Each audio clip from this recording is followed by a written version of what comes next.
Greetings, Minecrafters, and welcome to another exciting Minecraft discussion today. It's drizzling, and that kind of is feeling pretty good right now. See how it lands on the camera, don't know.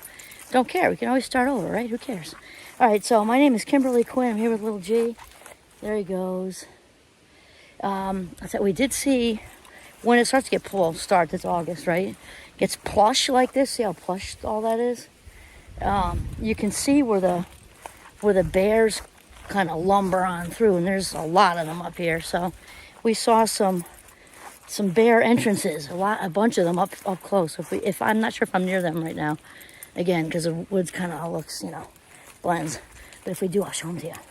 Okay, so I think I said my name. All right, so there we go. So what I wanted to talk about today is when we, grudges, and we think we're holding on to a grudge. What's really going on is the grudge is holding on to us, and we can think think we're all powerful. Maybe the person isn't even here anymore. Yet we're holding that grudge because we feel powerful.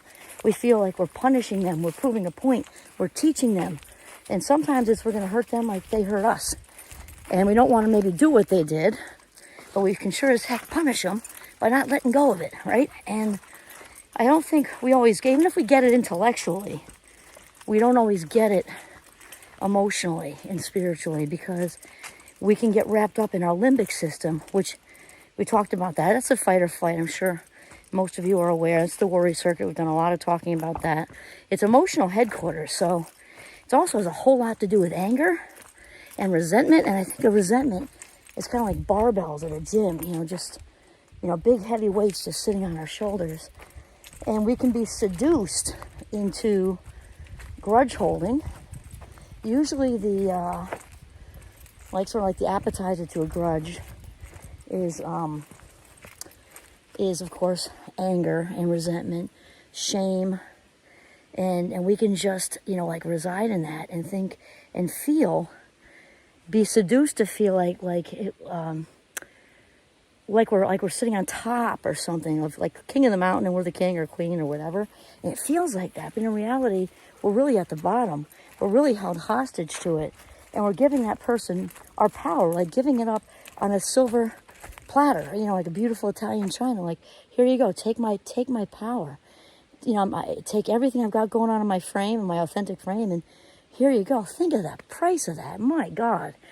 And the thing is, we often don't realize it. So once we can't do what we don't know. Once we do know, once we become aware, we then have the responsibility to ourselves, right? Dr. Dave, we have the responsibility to ourselves.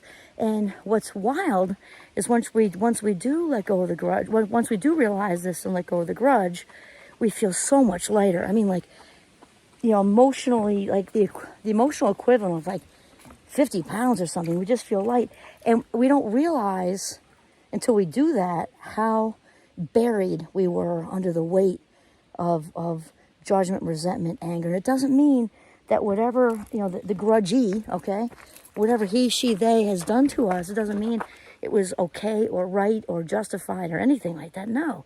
And so often what prevents us from letting go of the grudge, which keeps us in this trap, is that we think that for some reason that if we forgive, and I was kind of steering away from that word just because for some people it's a hard one, just say let go then. Release, that's another one. Release and forgive. It's all rhetorical. It's about the spiritual choice to move on. Okay, so the forgiveness thing, releasing thing, letting go thing, what's often in the way of that is just that, is that people think it gives that wrongdoer, offender, perpetrator, however, a pass or something, that if we don't hold on to this grudge, they're going to think it's okay. They could maybe even hurt me again. I want them to hurt like I hurt, whatever. So here's the thing. And I've said this before in previous videos. I'm going to say it again because it's so amazing.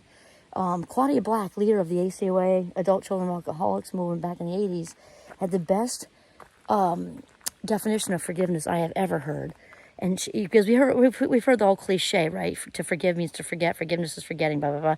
Well, here's the thing. The mind is not like, it's like a computer in some ways, not always. It's not like a DVD player. It's not like we can just hit the delete button on a memory. Obviously, people who've experienced trauma are trying very hard to not relive all that stuff, right? It's not that easy. So I love how she says forgiveness has absolutely nothing to do with forgetting. It has everything to do with remembering and choosing to move forward. Remembering and choosing to move forward. So if you're waiting for the memories to go away, not going to happen. If you're waiting for the forgiveness or the let it go fairy, I'm thinking Frozen. If you're waiting for the let it go fairy to open up the heavens and then dump let it go dust all over your head, that's not going to happen either. It comes down to a choice. We have to choose that we are sick and tired of being sick and tired. And that's a cliche borrowed from the 12-step programs. They've got a lot of good one-liners that a day at a time. I love that one. But we get sick and tired, like we're sick of listening to us. Can't imagine how everyone else has got to be sick of listening to us. And again, it doesn't mean it's not legit. No one's saying that. We're just saying that the grudge, we don't hold the grudge. The grudge holds us. We really need to get that. And letting go of the grudge is a gift we give ourselves. Letting go of the grudge is a gift we give ourselves. And it's Dr. Jakes, a friend of Oprah's and mine. She, neither one of them are aware we're such good friends, but we really are. I have to paraphrase since I'm not looking at it right now. But he says basically that when we hold on to our past history, it's at the expense of our destiny. It's at the expense of our destiny. So the part about the grudge holding us, the grudge holds us and keeps us from achieving everything we're meant to be. So we're actually giving that person even more than they already took. Because only so much physical, emotional, spiritual energy one day. Think of it like a pizza or a cherry pie or something. Seasonally, that would be very good. So, and we're just giving a slice back to something that happened in 1998 or 2018 or 2 weeks, whatever ago, right? And we're giving, these slices of this delicious cherry pie to the past that's over. Even if the person did something horrific, we're still giving them pie. That's nuts, right? And so that leaves less pie, less cherry pie or pizza, whatever, all that, 100% of our emotional and spiritual and physical energy for what we could become. Do you really want to give that to that jerk? No. What's your rephrase?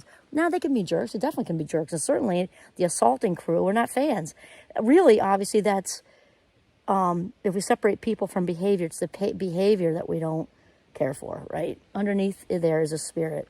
It's all that broken behavior happening, that obviously affects other people because, as we know, hurt people.